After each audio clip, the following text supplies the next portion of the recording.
should say that my position on torture is exactly the position on torture that you find in the Stanford Encyclopedia of Philosophy, right? And one thing that's happening to me now in conversations like this and on many topics is that much of my discussions have not to do with policy, but have been an effort to get at ethical bedrock. I mean, I write and think as a philosopher, and in the context of having a philosophical discussion about ethics and right and wrong, you can say many things that seem crazy outside of a philosophy seminar, but in a philosophy seminar are totally legitimate. So in a philosophy seminar, you could say, why can't we eat babies? What's wrong with eating babies? If we've got extra babies around that nobody wants, why can't we eat them, right? That is a completely insane thing to say in the world, seemingly.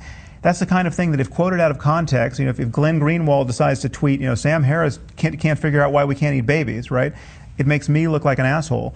But the reality is that if you're talking about, if you're trying to get to the bedrock about the ethics of good and evil and the use of force, if you're trying to just then starting the conversation with why can't we eat babies? Give me an ethical argument about why this is really, really wrong, why our intuitions of its wrongness can be conserved.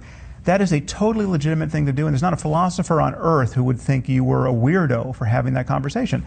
So much of my discussion, so I don't tend to write down to my readers, and much of my discussion of things like nuclear deterrence and torture and all of these very inflammatory issues, the biggest one is the link between belief and action, killing people for their beliefs, right?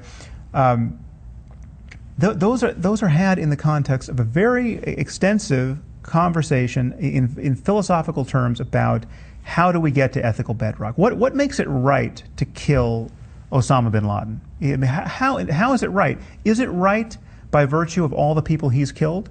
Well, no, because we're not even sure he personally killed anyone, right? Is it right by virtue of all the people that Al-Qaeda killed already?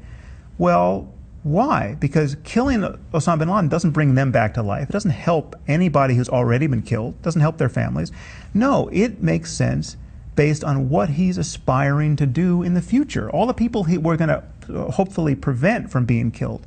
So when you get to the bottom of that, as I was doing in this discussion about the link between belief and behavior, I am saying that in that case, you really are bombing his beliefs, right? It's the fact that you are sure he believes what he says he believes, and that those beliefs are going to lead to action, right? You're not bombing beliefs that aren't going to lead to action. It's the measure of the strength of the belief that connects it to action.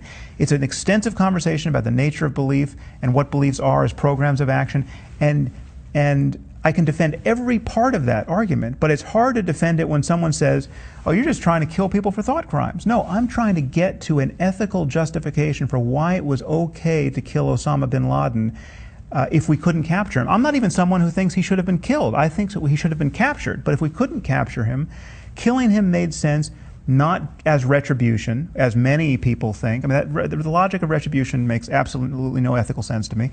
But it makes sense to prevent further harm. And when you look at the micro details of how you think you're preventing further harm, you were talking about what he believed and what he was going to do on the basis of his beliefs. And again, I'm paying a massive penalty for trying to have a fine-grained, intelligent, and quasi-academic discussion, and it's getting exported onto Twitter and into the minds of people like Glenn Greenwald and Reza Aslan, who don't want to engage with my argument closely enough to understand it, or they're quite happy to cynically mislead people as to what I'm actually saying. And I think it's in their case, I think it's the latter. But there are many people who are just confused by the norms of philosophical, ethical discourse, and they just don't say, well, how could you even be talking about eating babies? You monster, right? Right. These people don't know what it's like to be in a philosophy seminar, and that is largely the problem we're dealing with here, and it's made especially excruciating because many of these conversations abut public policy, right? So when you're talking about the ethics of torture, you're having that conversation in a world where there are people like Dick Cheney who are trying to figure out, whether we can have a policy of rendition, et cetera, et cetera. I think that's a good point to end on, because I think that is your